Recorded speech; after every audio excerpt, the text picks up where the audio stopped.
Congrats ulit, anak, ha? Salamat po, Nay. Oh my gosh! Congratulations, kambal! Salamat, ha. Uy, grabe ha. Dapat maambunan ako ng blessings mo. Dapat hindi mo ako makakalimutan. Oo naman. Kasi nanay. Sus, kayo pa. Basta anak, huwag kang magbabago, ha? Dapat mananatiling nakatungtong ang mga paa mo sa lupa kahit anong tagumpay pa yung marating mo, ha? Opo, Nay. Hindi ko nakakalimutan lahat ng sinabi niyo sa akin. Tsaka, oo nga pala. Tali, Nay, sorry po na tinago ko po sa inyo na inaayos ni Madam Jacinta noon pa yung mga papeles tungkol sa mga negosyo at ari-arian niya. Teka, pinagawa niya ba yun kasi mamamatay na siya, si Madam Jacinta? Tali, Nay, binigyan siya ng taning ng doktor.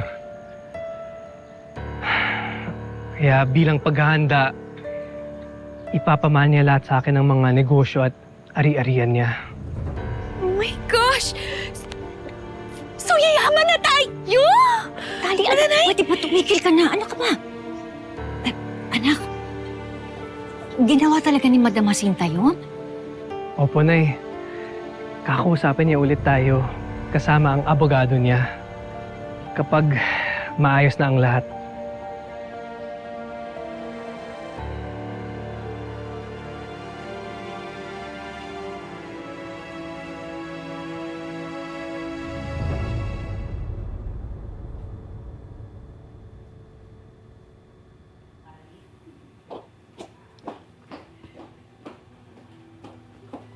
Alam mo, kanina pa ako naghihintay sa'yo, nagte-text ako sa'yo, hindi ka sumasagot. Bakit ngayon ka lang? Alam mo, huwag kang ang demanding. May importante kaming pinag-usapan, okay? Ano mas importante pa sa akin? Of course.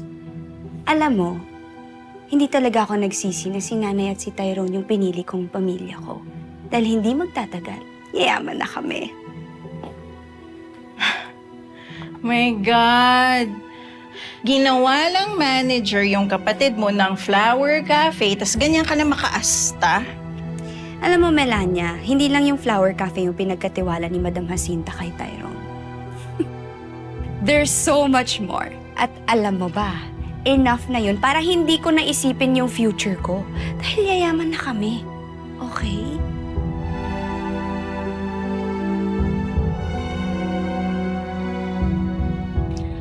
I don't care kung paano mo gagawin. Basta paruhan mo si Jose. Idamay mo na rin yung tayo. Total, malapit kay Chris yun. Hindi talaga nagalit mo, ano? Siyempre, damay-damay na. Hindi nila ako dapat niloko. At yung si Chris, pagbabayaran niya yung mga kasalanan niya through Jose.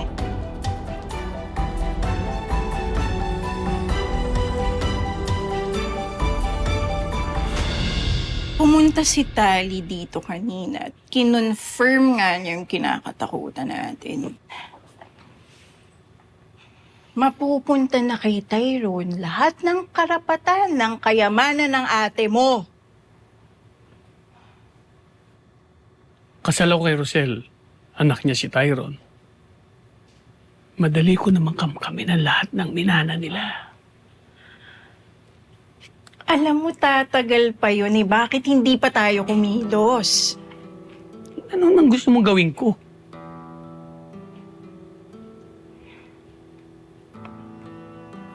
Alam mo, kailangan kasi dispatchahin niya mag-ina na yan eh.